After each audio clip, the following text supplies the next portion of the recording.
मेरा नाम सिमरन है। अभी 4 महीने पहले ही तो मेरी शादी हुई थी। मैं हंसी खुशी अपनी ससुराल में अपने पति के साथ जिंदगी गुजार रही थी। मेरा पति अपने माता पिता का इकलौता बेटा था और मेरे पति के बूढ़े माँ बाप का इकलौता सहारा था। इस घर की सारी जिम्मेदारी मेरे पति के कंधों पर ही थी। मेरे पति के कमाई से ही ये घर चल रहा था। मुझे नहीं पता था कि एक तूफान मेरी जिंदगी में ऐसा भी आने वाला है जो सब कुछ तहस नहस करके चला जाएगा। मेरी शादी को 4 महीने पूरे ही हुए थे कि एक दिन मेरे पति को अचानक ऑफिस में हार्ट अटैक आ गया और ऑफिस से फ़ोन आया कि वो इस दुनिया से जा चुके हैं। ये सुनकर तो हमारे होश उड़ गए थे। हम सब लोग मेरे पति को हॉस्पिटल मिलने के लिए गए और रोते हुए उनकी लाश को घर पर अंतिम संस्कार करने के लिए लेकर आए थे। रोते रोते हम सबका बुरा हाल था।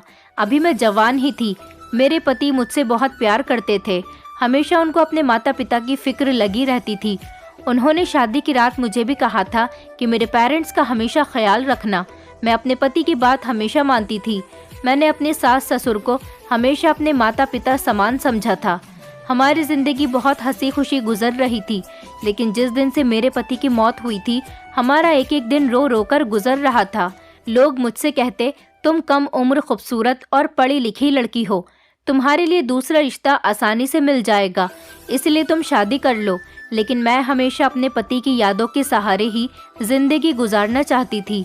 मैं दूसरी शादी हरगिज नहीं करना चाहती थी। और तो और, अगर मैं भी इस घर से चली गई तो मेरे पति के माँ बाप का क्या होगा? वो बेचारे, उनका तो इस दुनिया में मेरे सिवा कोई भी नहीं। मैं उन लोगों को नहीं छोड़ सकती थी, क्योंकि मैं माँ बाप की अहमियत समझती थी। इस दुनिया में मेरे तो माँ बाप थे नहीं। शादी होने के बाद मैंने अपने सास ससुर को ही अपना माँ बाप समझ लिया था। मेरे माता पिता बचपन में ही हम तीनों बहनों को छोड़कर चले गए थे। मुझसे बड़ी मेरी 2 बहनें थीं और उन दोनों की शादी दूसरे शहर में हुई थी और फिर मेरी भी शादी हो गई। मेरी बहन दूर दूसरे शहर में रहती थी, इसलिए कभी यहाँ आती भी नहीं थी। वो लास्ट टाइम मेरी शादी पर ही आई थी, इसलिए मेरा भी कोई नहीं था जिसे मैं अपना दुख सुना सकूं, और मेरे सास ससुर का भी कोई नहीं था। मैंने फैसला कर लिया था कि चाहे कुछ भी हो जाए, मैं इन दोनों का साथ कभी नहीं छोड़ूंगी और कभी दूसरी शादी नहीं करूंगी। मैं अपने पति को याद करके आज फिर अपने कमरे में दरवाज़ा बंद करके अकेले में रो रही थी। मेरे रोने की आवाज़ बाहर तक जा रही थी।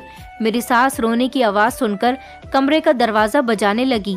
कहने लगी, सिमरन बेटा, कमरे का दरवाज़ा खोलो, इस तरह से मत रो, हमें भी तो हमारे बेटे की याद आती है, अब हमारा तुम ही तो सहारा हो। मैं उठ खड़ी हुई और मैंने जाकर कमरे का दरवाज़ा खोल दिया। मैं अपनी सास के गले लगकर खूब रोने लगी, क्योंकि आज घर में खाने के लिए कुछ भी नहीं था। इधर मेरे ससुर की तबीयत बहुत ज़्यादा ख़राब हो रही थी। उनकी दवाइयाँ भी ख़त्म हो चुकी थीं। मेरे पति की मौत को तो 2 महीने हो गए थे और हमारे पास जितने भी जुड़े हुए पैसे थे उन सब से हमारा गुजारा हो रहा था। अब हमारे पास वो सारे पैसे भी ख़त्म हो गए थे। मैं पढ़ी लिखी थी।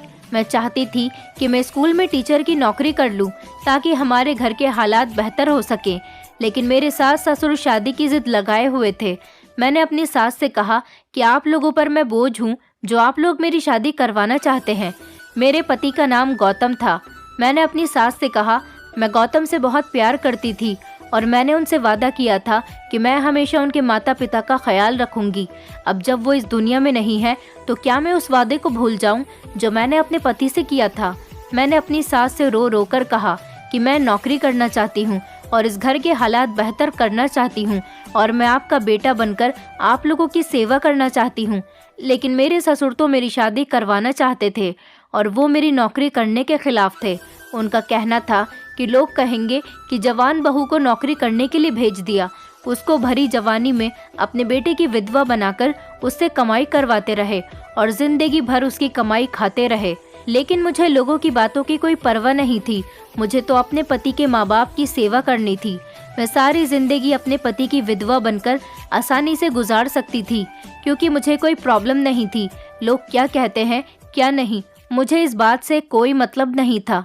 मेरी सास ने कहा कि वो दोबारा से अपने पति से इस बारे में बात करेंगी और उनसे कहेंगी कि वो बहू को नौकरी करने दे। मेरी सास ने बड़ी मुश्किल से मेरे ससुर को नौकरी करने के लिए राजी किया था, क्योंकि अब घर के हालात तो मेरे ससुर जी को भी दिख रहे थे कि घर के खर्च के लिए फूटी कौड़ी नहीं बची थी। लेकिन आस पड़ोस के लोग मेरे ससुर के दिमाग में यही डालते थे कि अपनी जवान बहू की शादी कर दो, उसकी जिंदगी बर्बाद मत करो। मेरे ससुर को सिर्फ लोगों की बातों का डर था कि वो दुनिया वाले क्या कहेंगे। बड़ी मुश्किल से मेरे ससुर मुझे नौकरी पर भेजने के लिए तैयार हो गए थे, पर मेरे ससुर ने कहा था, बहू कभी भी हमारी इज्जत के साथ मत खेलना, तुम हमारे घर की इज्जत हो और हम तुम्हें बहुत भरोसे और यकीन के साथ इस घर से नौकरी करने के लिए भेज रहे हैं, कभी हमारा भरोसा मत तोड़ना। मैंने अपने ससुर को यकीन दिलाया था कि मैं कभी भी आपके भरोसे के साथ खिलवाड़ नहीं करूंगी। जिस तरह से इस घर से निकलती हूँ उसी तरह से इज्जत के साथ घर में वापस भी लौट कर आया करूंगी। इसी तरह से मैंने नौकरी करना शुरू कर दिया था और धीरे धीरे मुझे नौकरी करते हुए 1 महीना गुजर गया था। मेरे ज़्यादा इंटेलिजेंट होने की वजह से मुझे सैलरी भी अच्छी मिल गई थी। 1 महीने की सैलरी में मैंने अपने ससुर को डॉक्टर के यहाँ अपॉइंटमेंट लेकर दिखा दिया था और उनकी कुछ दिनों की दवाई भी ले ली थी और घर में सारा राशन भी डलवा दिया था। मेरी इस नौकरी से मेरे सास ससुर को बहुत सहूलत हुई थी और उन लोगों ने मुझे बहुत आशीर्वाद और दुआएं दी। हमारे घर के सामने वाले घर में एक फैमिली रहने के लिए आई थी। वो लोग हमारे मोहल्ले में नए नए शिफ्ट हुए थे। उस घर में एक लड़का रहता था, उसने भी उसी स्कूल में नौकरी के लिए अप्लाई किया था जिस स्कूल में मैं टीचिंग करने जाती थी। उसकी मुलाकात मेरे साथ स्कूल में हो गई थी। उस लड़के को नौकरी मिल गई थी। हम दोनों रोज सुबह को एक ही टाइम पर स्कूल जाने के लिए निकलते थे। वो अपनी बाइक पर जाता था और मैं रोड तक तो पैदल जाती थी, उसके बाद आगे जाकर ऑटो कर लिया करती थी। हमारे मोहल्ले के लोग बहुत ही ज़्यादा चुगलखोर और एक दूसरे के घर में नज़र रखने वाले लोग थे, इसलिए मुझे बहुत सोच समझकर घर से बाहर निकलना पड़ता था। जब हमारे मोहल्ले के लोगों को ये बात पता चली थी कि मैं नौकरी कर रही हूँ, उन लोगों ने मेरे सास ससुर पर बहुत ताने कसे थे। बस मोहल्ले के लोगों की बातों में आते हुए कभी कभी मेरे ससुर अपना फैसला बदल लिया करते थे। वो चाहते थे कि मैं नौकरी करना छोड़ दूं और घर के हालात देखते हुए और अपनी बीमारी की तरफ देखते हुए वो चाहते थे कि एक तरह मेरा नौकरी करना भी सही है। मैं अपने ससुर को हमेशा यही समझाती थी कि कुछ लोग कभी हमें खुश नहीं देखना चाहते।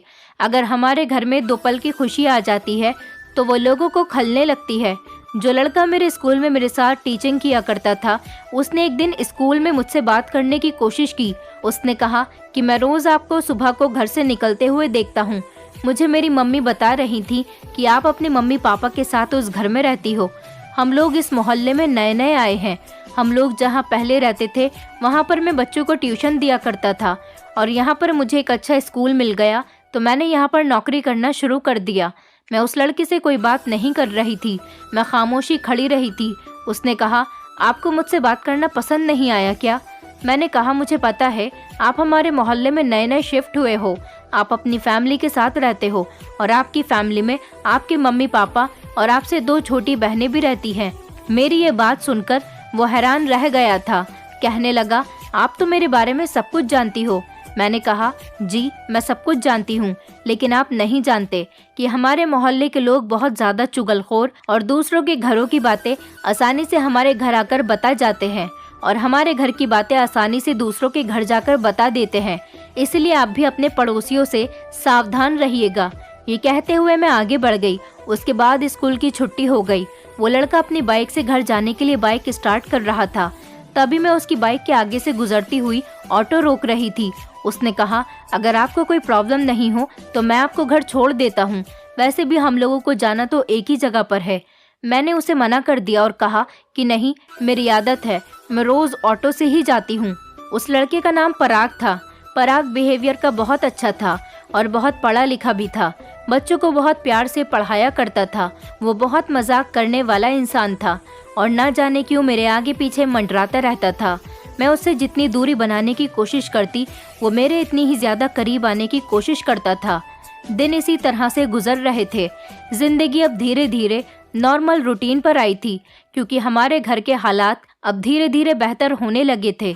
लेकिन हर गुजरता हुआ दिन मुझे अपने पति की याद के करीब ले जाता था।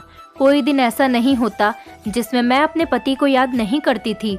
हम दोनों की अरेंज मैरिज हुई थी, लेकिन हम दोनों के बीच प्यार इतना था जैसे लव मैरिज कपल्स के बीच होता है। हमारे मोहल्ले में एक रजनी नाम की लड़की रहा करती थी। वो और उसकी मम्मी हर दूसरे तीसरे दिन हमारे घर मेरी सास से बातें बनाने के लिए आ जाती थी। वो दोनों माँ बेटी सबसे ज्यादा चुगलखोर थी। अभी पराग के बारे में ये बात किसी को नहीं पता थी कि हम दोनों एक ही स्कूल में टीचिंग करते हैं। मेरे ससुराल वालों को यही बात पता थी कि जिस स्कूल में मैं टीचिंग करती हूँ वहाँ पर सिर्फ लड़कियाँ ही पढ़ाती हैं। अब जब मेरा लड़कों से कोई वास्ता नहीं था, इसलिए मैंने अपने सास ससुर को ये बात बताना ज़रूरी भी नहीं समझा था। 2-3 दिन से मेरी तबीयत ठीक नहीं थी और इसीलिए मैं स्कूल भी नहीं जा रही थी। एक दिन मैं छत पे कपड़े फैला रही थी, तभी पराग ने मुझे छत पर आवाज़ लगाई और कहने लगा कि आपको क्या हो गया, काफ़ी दिनों से आप स्कूल नहीं आ रही हो। मैंने उसे बताया कि मेरी तबीयत ठीक नहीं है। मैं उससे छत पर खड़े होकर कोई बात नहीं करना चाहती थी, क्योंकि मैं नहीं चाहती थी कि लोग हम दोनों को बातें करता हुआ देखकर कोई हमारे बारे में उल्टी सीधी बातें करे। इसलिए मैं जल्दी से पराग की बातों को इग्नोर करते हुए कपड़े लेकर सीधा छत से नीचे उतर आई। इसी तरह अब जब कभी भी पराग मुझे खिड़की में खड़े हुए या फिर छत पर खड़े हुए देखता तो मुझसे बात करने की कोशिश करता था। मैं हर बार उसको इग्नोर करने की कोशिश करती रहती। मैं चाहती थी कि कोई हमें बात करता हुआ ना देख ले, क्योंकि मेरे ससुर का बिहेवियर बहुत कड़क था। मैं नहीं चाहती थी मेरी कोई भी शिकायत मेरे ससुर को मिले और उनका भरोसा मुझ पर से हट जाए। बड़ी मुश्किल से उन्होंने मुझे स्कूल में नौकरी करने की परमिशन दी थी। अगर धोखे से भी मुझसे कोई गलती हो गई तो मैं अच्छी तरह से जानती थी कि वो सबसे पहले मेरा स्कूल जाना ही बंद करवाएंगे। पराग मुझसे स्कूल में भी बहुत बातचीत करने की कोशिश करता था। एक दिन उसने मुझसे फ्रेंडशिप करने के लिए हाथ आगे बढ़ाया। मैंने उसे साफ इनकार कर दिया और कहा कि मुझसे दूर रहा करो, मुझसे ज़्यादा बात करने की कोशिश मत किया करो। मुझे तुम्हारे जैसे लड़के बिल्कुल पसंद नहीं और मैं लड़कों से दोस्ती नहीं करती। वो मेरे इस तरह से बात करने पर शॉक्ड रह गया था और उसका मूड भी ऑफ हो गया था। उस दिन के बाद वो मुझसे दूर दूर रहने लगा था। मुझे सुकून मिल गया था कि चलो अच्छा है, अब ये मुझे तंग नहीं करेगा। एक दिन स्कूल से छुट्टी पर मैं ऑटो में घर जा रही थी, तभी रास्ते में अचानक से 2 बाइकों का एक्सीडेंट हो गया और सड़क पर भीड़ लगने लगी। ऑटो वाले ने भी अपना ऑटो रोक लिया था। जैसे ही मेरी नज़र एक्सीडेंट हुए लोगों पर पड़ी तो ये देखकर मैं हैरान रह गई कि उनमें से एक लड़का पराग भी था। पराग के बहुत ज़्यादा चोट आई थी। मैं जल्दी से ऑटो से उतर गई और मैंने पराग को संभालने की कोशिश की। मैं उसी ऑटो में बैठकर पराग को अस्पताल ले गई। डॉक्टर ने इसकी पट्टियां कर दी थी। पराग की बाइक का भी बुरा हाल हो गया था। वो तो उसका कोई दोस्त रास्ते से उठाकर सर्विस पर देने चला गया था और मैं पराग को अस्पताल ले आई थी। थोड़ी देर के बाद डॉक्टर ने उसे डिस्चार्ज कर दिया था। इधर मैंने अपनी सास को फ़ोन करके बता दिया था कि स्कूल में कुछ इम्पोर्टेंट काम होने की वजह से मैं देर से घर पहुंचूंगी। पराग की तबीयत थोड़ी ठीक हुई तो मैं उसे लेकर घर आ गई थी। पराग मुझे बहुत थैंक यू बोल रहा था। गली के अंदर आते ही मैं फ़ौरन अपने घर में चली गई और पराग अपने घर में चला गया। उसके बाद पराग ने रात के टाइम पर मेरे नंबर पर मैसेज किया। अब धीरे धीरे हम दोनों एक दूसरे के अच्छे दोस्त बन गए थे, लेकिन मुझे सिर्फ लोगों का ही डर लगा रहता था कि कहीं कोई मेरी शिकायत मेरे घर आकर न कर दे कि मेरी पराग के साथ दोस्ती बढ़ गई है। मैं पराग से आमने सामने कोई बात नहीं करती थी। हमारी जितनी भी बात होती थी सिर्फ मैसेज पर ही होती थी।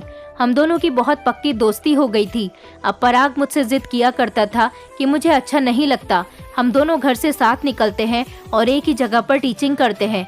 मेरे पास बाइक है, मैं चाहता हूँ कि तुम मेरे साथ ही स्कूल चली जाया करो और वापसी पर भी मेरे साथ ही आ जाया करो। तुम काफ़ी दूर तक पहले पैदल चलती हो, उसके बाद ऑटो में बैठकर स्कूल जाती हो। ये सब मुझे पसंद नहीं है। अगर तुमने मेरी बात नहीं मानी तो मैं तुमसे दोस्ती ख़त्म कर दूंगा। वो मुझसे बहुत ज़्यादा जिद कर रहा था। अब मुझे उसका कहना मानना ही पड़ गया था, लेकिन इसमें मेरी शर्त थी कि वो मुझे रोड तक ही छोड़ दिया करेगा। गली तक मैं पैदल खुद घर तक आ जाया करूँगी। वो मेरी शर्त मान गया था और इसी तरह से रोज़ जब मैं घर से निकलती तो रोड पर जाकर पराग के साथ बाइक पर बैठ जाती थी और छुट्टी पर भी हम लोग ऐसा ही किया करते थे। इसी तरह से दिन गुजरते चले जा रहे थे। लेकिन एक दिन रजनी की मम्मी ने आकर मेरी सास को बता दिया कि सामने के घर में रहने वाला जवान लड़का आपकी बहू को स्कूल लेकर जाता है और वही छोड़कर जाता है। मेरी सास पराग को अच्छी तरह से जानती थी, क्योंकि वो हमारे सामने वाले घर में ही तो रहता था। मेरी सास मेरे पास इस टाइम आई और कहने लगी कि ये पड़ोस की औरत मुझसे क्या कहकर गई है। मैंने अपनी सास से किसी तरह का झूठ नहीं कहा। वो मेरी माँ समान थी। मैं उनसे कुछ नहीं छुपा सकती थी। मैंने उनको सब कुछ बता दिया कि किस तरह से पराग की और मेरी दोस्ती हुई और हम दोनों के बीच कुछ भी गलत नहीं चल रहा। वो मुझे अपनी बाइक पर बैठाकर स्कूल ले जाता है और इसी तरह से घर छोड़ जाता है। और तो और वो भी उसी स्कूल में टीचिंग करता है जिस स्कूल में मैं पढ़ाती हूँ। मेरी सास ने ये बात सुनकर मेरे गाल पर एक जोरदार तमाचा मार दिया। ये देखकर मैं हैरान रह गई थी कि मैंने इतने भरोसे से अपनी सास को ये बात बता दी थी और उनसे कुछ भी नहीं छुपाया था। और फिर आखिरकार उसके बदले उन्होंने मुझे थप्पड़ मार दिया था। उन्होंने कहा, बहू, हमने तुम पर कितना भरोसा किया था। तुम हमारी इज्जत को इस तरह से मिट्टी में मिला रही हो कि लड़कों से दोस्ती कर रही हो। तुमने हमसे झूठ बोला। तुमने तो कहा था कि जिस स्कूल में तुम टीचिंग करती हो वहाँ पर सिर्फ लड़कियाँ ही टीचिंग करती हैं। अब ये लड़का पराग फिर ये तुम्हारे स्कूल में टीचिंग क्यों करता है? मैंने कहा, मम्मी जी, मैंने आप लोगों से ये बात इसीलिए छुपाई थी कि कहीं आप लोग मुझे टीचिंग करने से इनकार न कर दो। मेरी सास कहने लगी, अगर तुम्हारे ससुर को ये बात पता चल गई तो तुम्हें पता है वो कितना गुस्सा करेंगे। तुम ये बात तो सोच लेती कि तुम एक विधवा हो। अगर तुम्हारे ससुर को पता चल गया कि तुम पति के मरने के बाद लड़कों से दोस्ती करती फिर रही हो और उनके साथ गाड़ियों पर घूमने जा रही हो तो वो तुम्हें हरगिज ये नौकरी नहीं करने देंगे। उन्होंने कहा, पागल लड़की, तुम्हें ये बात पता है कि पूरे मोहल्ले को ये बात पता चल गई है कि तुम इस लड़के के साथ रोज गाड़ी पर आती जाती हो। रजनी की माँ ने सारे मोहल्ले में इस बात को आग की तरह फैला दिया था।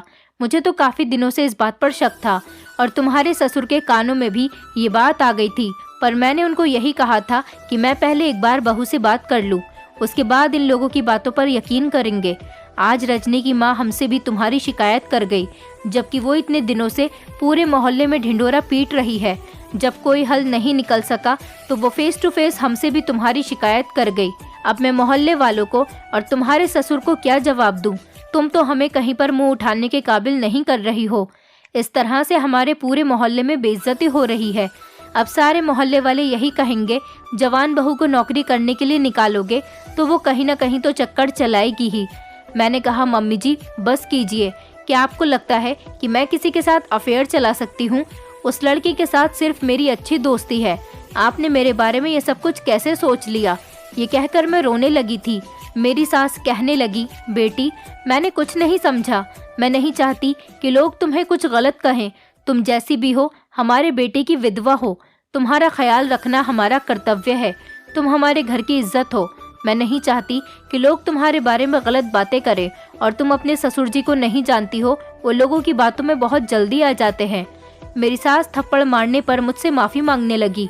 उन्होंने कहा, मुझे माफ़ कर दो बहू, मैं भावनाओं में बह गई थी, इसलिए तुम्हारी बात सुनकर मेरा हाथ उठ गया। मैंने कहा, मम्मी जी, नौकरी करना मेरी बहुत बड़ी मजबूरी है। अगर घर में कोई कमाने वाला होता तो मैं कभी भी घर से बाहर नहीं निकलती। मेरी सास ने मेरी इस बात पर मुझे गले लगा लिया और हम दोनों एक दूसरे से लिपटकर बहुत देर तक रोते रहे। मेरी सास ने कहा, मैं तुम्हारे ससुर को समझा दूंगी, लेकिन तुम उस लड़के से आगे से ज़्यादा बात करने की कोशिश मत करना। मैं अपनी सास की बात मानने के लिए तैयार हो गई थी। मोहल्ले के लोग मेरे और पराग के बारे में गलत गलत बातें करने लगे थे। मेरी सास के लाख छुपाने के बावजूद भी ये बात मेरे ससुर को पता चल ही गई थी कि मेरी और पराग की बहुत अच्छी दोस्ती है और हम दोनों एक दूसरे के बहुत करीब आ गए हैं। इसलिए तो वो मुझे गाड़ी पर अपने साथ बैठाकर घर छोड़ता है और साथ ही मुझे स्कूल भी लेकर जाता है। ये बात सुनने के बाद मेरे ससुर ने मेरी नौकरी करने जाने पर रोक लगा दी और मेरी सास से भी कहा कि मेरी तबीयत अब कुछ ठीक है, बहू घर से बाहर नहीं निकलेगी। मैं कहीं कोई नौकरी ढूंढ लूँगा, कहीं मेरे मुताबिक आसान काम मिल जाएगा तो मैं काम कर लूँगा, लेकिन बहू घर से बाहर नहीं निकलेगी। मैंने अपने ससुर को बहुत समझाने की कोशिश की थी कि मैं अब आपको कभी शिकायत का मौका नहीं दूंगी, लेकिन उन्होंने मेरी कोई बात नहीं सुनी और मेरा घर से बाहर निकलना बिल्कुल बंद करवा दिया। मेरे ससुराल वाले बहुत इज्जतदार लोग थे। वो छोटी से छोटी बात को भी बहुत बड़ा समझ लिया करते थे। अब मैं अपने ससुर के खिलाफ तो नहीं जा सकती थी, इसलिए मैं खामोशी से घर बैठ गई। ये बात पराग को भी पता चल गई थी कि मेरे घर वालों ने मेरा घर से बाहर निकलना बंद कर दिया, और सिर्फ इसी वजह से, क्योंकि मेरी उससे दोस्ती थी। पराग ने मुझसे बात करने की बहुत कोशिश की। मैंने पराग के किसी भी मैसेज या कॉल का कोई रिप्लाई नहीं किया। कुछ दिनों बाद मुझे पता चला था कि पराग ने दूसरे शहर में नौकरी के लिए अप्लाई किया है और उसकी वहाँ पर नौकरी लग गई थी। पराग दूसरे शहर में नौकरी करने के लिए चला गया था। अब मोहल्ले वालों ने मेरे और पराग के बारे में बातें बनाना कुछ कम कर दिया था। मैं घर में रहने लगी थी और मेरे ससुर की कहीं पर सिक्योरिटी गार्ड की नौकरी लग गई थी। मैं घर में रहकर अपनी सास का घर के काम में हाथ बटा दिया करती थी। मेरी सास को जब ये बात पता चली कि पराग हमारे मोहल्ले से चला गया है, उसकी फैमिली अभी भी हमारे घर के सामने ही रह रही थी। मेरी सास ने मुझे बताया कि बेटी, वो लड़का अच्छा लड़का नहीं है। मुझे तो पहले दिन से ही उस पर शक था। मोहल्ले की औरतें बता रही थी कि वो तुम्हारी बहू से बहाने बहाने से स्कूल में भी बातें करता है। स्कूल में पढ़ने वाले बच्चे अपनी माँ को ये खबर लाकर दे दिया करते थे। मैं बड़ी परेशान थी कि इस मोहल्ले का बच्चा चुगलखोर था। हमें हमेशा अपने बच्चों को समझाना चाहिए कि दूसरों की बातों को बड़ा चढ़ाकर किसी के सामने पेश करना बहुत गलत बात होती है। बच्चे भी ये सारी हरकतें बड़ों से ही सीखते हैं। मैंने अपनी सास से कह दिया था पराग अच्छा लड़का था या नहीं था, लेकिन उसने मेरे साथ कभी कुछ गलत नहीं किया। वो मेरी नज़र में बहुत अच्छा था। उसने हमेशा मुझे एक दोस्त की नज़र से देखा था। अब तो मैं घर बैठ गई हूँ, इसलिए मोहल्ले वालों को भी तसल्ली हो गई होगी। एक दिन मैं अकेली बैठी थी तो मैंने पराग का नंबर डायल कर लिया। उसने मेरी कॉल रिसीव करते ही पहले मेरे हालचाल पूछे। फिर मैंने कहा कि मुझे पता चला है तुम दूसरे शहर में नौकरी कर रहे हो। उसने बताया कि मेरे दूसरे शहर में नौकरी करने की सबसे बड़ी वजह तुम हो। मैं तुम्हारे ऊपर कोई आंच नहीं आने देना चाहता था। उसने बताया कि मुझे सब कुछ पता चल गया था कि इस मोहल्ले के लोगों ने तुम्हारे सास ससुर से मेरे और तुम्हारे बारे में काफ़ी कुछ गलत बात बनाकर उनको बता दी है, और इसी तरह की बातें मेरी फैमिली को भी बताई गई थी। मैं तो लड़का हूँ, मेरा कितना भी लड़कियों के साथ अफेयर चले लोग मुझे गलत नहीं कहेंगे, लेकिन तुम लड़की हो और फिर तुम उस घर की बहू हो। तुम उनके बेटे की विधवा बनकर उस घर में रह रही हो। मेरी इज्जत से ज़्यादा तुम्हारी इज्जत बहुत इम्पोर्टेंट है। मुझे लगा कि शायद मेरे जाने के बारे में जब तुम्हारे सास ससुर को पता चलेगा तो वो लोग तुम्हें नौकरी करने की परमिशन दे देंगे, इसलिए मैं इस शहर में नौकरी करने के लिए आ गया। मैंने पराग को बताया कि मेरे ससुर हरगिज़ अब मुझे नौकरी करने नहीं देंगे, क्योंकि मोहल्ले के लोगों ने उनके दिल में ये शक अच्छी तरह से डाल दिया कि मेरा मोहल्ले के ही किसी लड़के के साथ अफेयर चल रहा है। थोड़ी देर बातचीत करने के बाद हम दोनों ने फ़ोन काट दिया। मैं भगवान से बैठी हुई प्रार्थना कर रही थी, भगवान मेरे लिए कुछ ऐसा कर दो कि मेरे सास ससुर का भरोसा हमेशा मुझ पर बना रहे। पराग ने मेरे लिए बहुत बड़ी कुर्बानी दी थी। उस बेचारे ने मेरी इज्जत की खातिर अपनी नौकरी ही छोड़ दी थी। कुछ दिनों के बाद पराग की फैमिली भी उसके पास ही जाकर शिफ्ट हो गई थी। एक दिन दोपहर का टाइम था, मेरी सास आराम कर रही थी, तभी हमारे दरवाजे पर दस्तक हुई। मैं दरवाज़ा खोलने के लिए चली गई। जैसे ही मैंने दरवाज़ा खोला तो हमारे दरवाजे पर एक भिखारी खड़ा हुआ था। उसने आते ही मुझसे खाना मांगा। मैंने अपने हिस्से का खाना उस भिखारी को दे दिया। मैंने सोचा कि शायद भगवान मेरी इसी नेकी से खुश हो जाए और मेरी बिगड़ी हुई ज़िंदगी को दोबारा से संवार दे। मैंने उस भिखारी से कहा, तुम ये खाना खा लो और मेरे लिए प्रार्थना करना कि एक दिन मैं अपने ससुराल वालों पर बोझ नहीं बल्कि उनका सहारा बनूं और उनकी परेशानियों को दूर कर दूं। ये भिखारी एक जवान लड़का था, ये कोई बूढ़ा नहीं था। उसका हुलिया भी भिखारी वाला था। देखने में ये जवान और खूबसूरत लड़का था। उसने कहा, मैं 3 दिन से भूखा हूँ, मैंने कुछ नहीं खाया। आपने मुझे खाना दिया है, मैं ज़रूर भगवान से आपके लिए प्रार्थना करूँगा और भगवान ज़रूर तुम्हारी परेशानी को हल कर देगा। मैं भिखारी से दरवाजे पर खड़ी हुई बातचीत ही कर रही थी। इतनी ही देर में दरवाजे पर रजनी आ गई।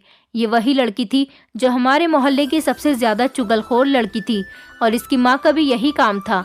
वो अपने दरवाजे पर खड़ी हुई सब्जी वाले से सब्जी ले रही थी।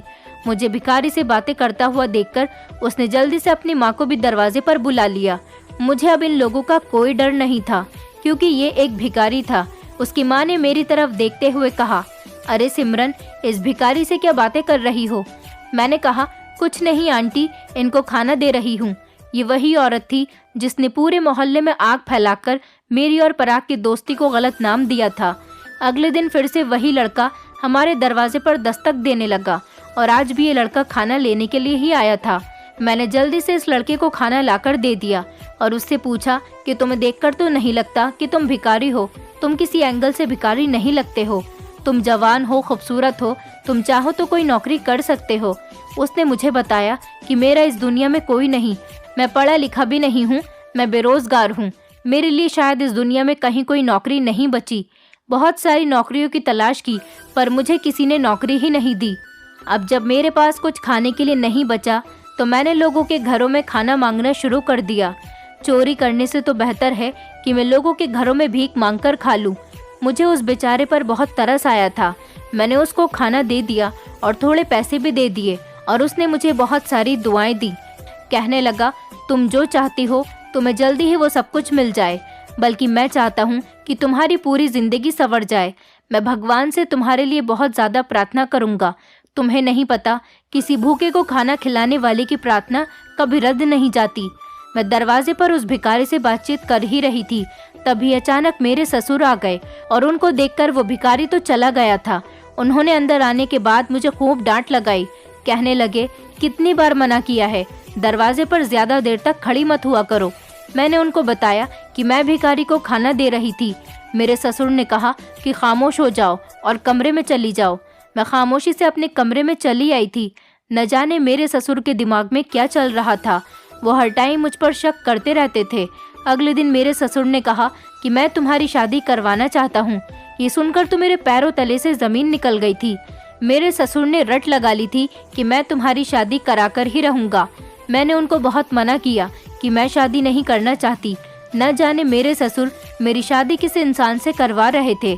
मैं पहले उनको शादी से साफ मना कर चुकी थी।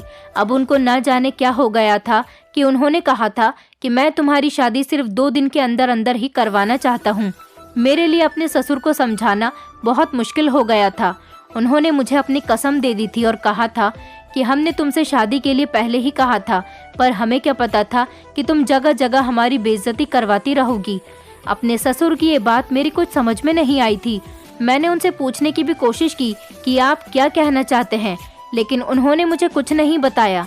बस मेरे सामने हाथ जोड़कर कहने लगे, बहू तुम ये शादी कर लो वरना मैं जीते जी मर जाऊंगा। जब उन्होंने ये बात कही तो मैं शादी करने के लिए तैयार हो गई और खामोशी से उनके फैसले पर राजी हो गई। उस दिन मैं बहुत रोई थी। अब तो मैंने कोई गलती भी नहीं की थी। न जाने मेरे ससुर मेरी शादी करके मेरे साथ ये सब कुछ क्यों कर रहे थे। मुझे अपने पति की बहुत याद आ रही थी। मेरी सास को भी इस बारे में कुछ नहीं पता था। वो भी बहुत रो रही थी। मेरी शादी की तैयारी होनी शुरू हो गई थी। लड़का भी शादी करने के लिए हमारे घर पर आ गया था। सारे इंतजाम हो चुके थे, लेकिन जैसे ही मैंने उस लड़के को देखा जिससे मेरी शादी होने जा रही थी, उसे देखते ही मेरे होश उड़ गए थे, क्योंकि ये तो वही भिखारी लड़का था जिसे मैं खाना दिया करती थी।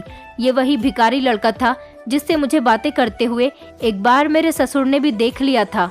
मैंने उसको देखकर जैसे ही सवाल किया कि क्या तुमसे मेरी शादी होने जा रही है, तो उसने कहा, हाँ मेरी ही तुमसे शादी होने जा रही है। उसने मुझे बताया कि जिस दिन तुम मुझसे अपने दरवाजे पर खड़ी हुई बातें कर रही थी, उसी दिन तुम्हारे ससुर ने हम दोनों को देख लिया था और इन्होंने मेरे पास आकर मुझसे कहा, अगर तुम मेरी बहू से शादी करना चाहते हो तो कल शाम शादी करने के लिए आ जाना, इसलिए मैं यहाँ पर आया हूँ। मेरे ससुर जी भी खड़े हुए ये सारी बातें सुन रहे थे। मैंने अपने ससुर की तरफ देखा और कहा कि पापा जी, क्या ये सच कह रहा है?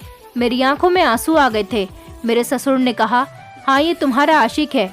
मुझे मोहल्ले के लोगों से पता चला कि तुम छुप छुप कर इससे बातें करती थी, बल्कि रजनी की माँ ने तो मुझे तुम्हारी और इसकी आपस में बातें करते हुए वीडियो भी दिखाई थी। मुझे तो पहले से ही पता था कि तुम्हारा मोहल्ले के किसी लड़के के साथ अफेयर चल रहा है, लेकिन ये नहीं पता था कि इस लड़के के साथ तुम्हारा अफेयर चल रहा है। बहू, हमने तो तुमसे पहले ही कहा था तुम शादी करके अपना घर बसा लो, लेकिन तुम्हें ये नौकरी करने का भूत सवार था। हम बहुत इज्जतदार लोग हैं, हम इस तरह से अपने घर की इज्जत को बदनाम नहीं करना चाहते। अगर तुम इस लड़की से प्यार करती थी तो हमें बता देती, हम शुरू में ही तुम्हारी शादी से करवा देते। हमारी बेइज्जती करवाने की क्या ज़रूरत थी? सारे मोहल्ले में हमारी बेइज्जती हो गई कि तुम्हारा मोहल्ले के किसी लड़के के साथ अफेयर चल रहा है। मैं जब भी बाहर जाता हूँ मुझे ये बात सुनने को मिलती है और इस बात से मेरे तन बदन में आग लग जाती है। इसलिए जब मैंने इस लड़के को तुमसे बात करते हुए देखा तो मैंने फैसला कर लिया कि मैं तुम्हारी शादी करवा कर ही रहूँगा। रोज़ रोज़ की बेइज्जती से तो बेहतर है कि तुम्हारी शादी ही करवा दी जाए। हम लोग तुम्हें घर में रहने पर मजबूर करते हैं, इसलिए तो तुमने नौकरी करने का नाटक किया था। जब नौकरी से भी तुम्हें रोक लिया गया तो तुमने इसे दरवाजे पर बुलाना शुरू कर दिया। बहू, हमने तुम पर बहुत भरोसा किया था। और तुमने हमारे भरोसे को ठेस पहुंचाई। मैंने अपने ससुर से कहा, पापा जी, आपने अपनी बहू को इतना गलत समझ लिया। भला मैं इस भिखारी लड़के के साथ अफेयर क्यों चलाऊंगी? बल्कि मेरा तो किसी के साथ भी अफेयर नहीं है। मेरे ससुर को पराग और मेरे अफेयर के बारे में बताया गया था, लेकिन शायद मेरे ससुर को ये नहीं पता था कि पराग इस मोहल्ले को छोड़कर जा चुका है। जब मैं इस भिखारी से बातें कर रही थी तो मेरे ससुर को यही लगा कि ये भिखारी नहीं बल्कि ये पराग ही है। यही सोचते हुए उन्होंने हमारी शादी करवाने का फैसला कर लिया। रजनी और उसकी माँ ने भी मेरे ससुर के दिमाग में ये बात डाल दी थी कि ज़रूर मेरा किसी न किसी के साथ अफेयर चल रहा है। तभी मेरे ससुर गुस्से में आ जाते थे। उन्हें ऐसा लगता था जैसे मैं उनकी इज्जत को उछाल रही हूँ। मैंने अपने ससुर को बताया कि मेरा इसके साथ कोई अफेयर नहीं चल रहा। अगर आप चाहो तो इससे खुद पूछ सकते हो।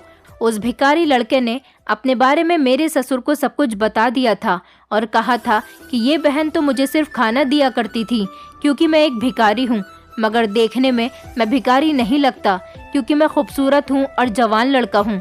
पर क्या करूँ, भीख मांगना मेरी मजबूरी है। आपकी बहू तो बहुत नेक और इज्जतदार औरत है।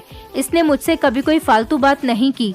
उस दिन ये मुझसे कह रही थी कि तुम जवान हो तो फिर नौकरी क्यों नहीं करते। बस मैं इनको ये सब कुछ ही बता रहा था, तभी आपने हम दोनों को बातें करते हुए देख लिया, लेकिन हम दोनों के बीच ऐसा कुछ भी नहीं चल रहा था। अगर आप हमारी शादी ये सोचकर करवा रहे हो कि हमारा अफेयर चल रहा था तो मैं कभी इनसे शादी नहीं करूँगा क्योंकि ये बहुत अच्छी है।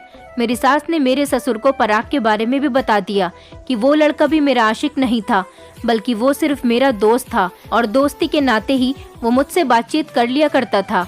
मोहल्ले के लोगों ने ही मेरे ससुर को उल्टी सीधी बातें बताई थी। मैंने अपने ससुर से कहा कि अगर मुझसे कोई लड़का बात कर ले तो इसका मतलब ये नहीं कि हर लड़के का मेरे साथ अफेयर चल रहा है। लोगों ने आपको मेरे बारे में गलत बताया। अगर आपको मेरी बात पर फिर भी यकीन नहीं आता तो आप मेरे साथ जो चाहें वो कर सकते हो। मैंने हमेशा आप लोगों को अपना माता पिता समझा और मैं आप लोगों का सहारा बनना चाहती थी, इसलिए मैं नौकरी कर रही थी।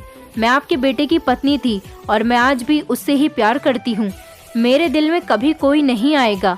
मैं आपके बेटे की कसम खाकर कहती हूँ। मेरी बात सुनकर मेरे सास ससुर की आंखों में आंसू आ गए थे। मेरे ससुर गलतफहमी का शिकार हो गए थे। वो रोने लगे और कहने लगे, बहू मुझे माफ़ कर दो। मुझे जो बताया गया था, जो दिखाया गया था, मैंने उस पर ही यकीन किया। मेरे ससुर ने उस भिखारी लड़के से भी माफ़ी मांगी। वो लड़का हमारे घर से चला गया था। उसे लगता था कि अगर कोई मेरी शादी करवा रहा है तो मैं कर लेता हूँ, इसी तरह से लगे हाथों मेरी भी शादी हो जाएगी। लेकिन जब उसे यहाँ आने के बाद सारी हकीकत का पता चला तो उसने शादी करने से इनकार कर दिया और वो हमारे घर से चला गया। मेरे ससुर ने रजनी और उसकी माँ पर जाकर खूब डांट लगाई थी। उन्होंने कहा कि अब मैं तुम्हें अपनी बहू नहीं बल्कि बेटी ही समझूंगा और बेटियों की तरह आज़ादी दूंगा। अब अगर कोई किसी तरह की भी बातें बनाएगा तो मैं उसकी बातों पर विश्वास नहीं करूंगा।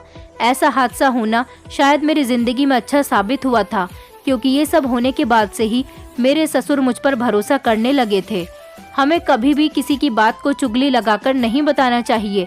कभी कभी हमारी चुगलियों से दूसरों का घर भी बर्बाद हो सकता है।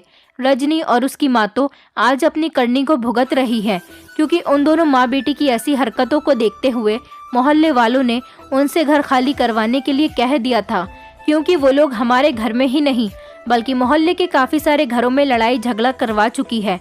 वो दोनों चालाक माँ बेटी जिस घर में लड़ाई करवाना चाहती हैं उस घर के किसी ऐसे मेंबर को पकड़ती हैं जो कानों का बहुत कच्चा होता है, और चुगलखोरी करने के बाद वो अपने काम में कामयाब हो जाती हैं। मैं आप सब लोगों से यही कहना चाहूँगी कि ऐसा करने से हमें कभी कुछ नहीं मिलने वाला, इसलिए हमेशा दूसरों की भलाई वाली ही बातें किया करें, लड़ाई झगड़े वाली नहीं। दोस्तों, उम्मीद करती हूँ आपको हमारी कहानी पसंद आई होगी। कहानी पसंद आई है तो वीडियो को लाइक करें, चैनल पर नए हैं तो चैनल को सब्सक्राइब करें और हाँ, नोटिफिकेशन बेल को ज़रूर दबाएं ताकि अगली अपडेट सबसे पहले आपको मिले।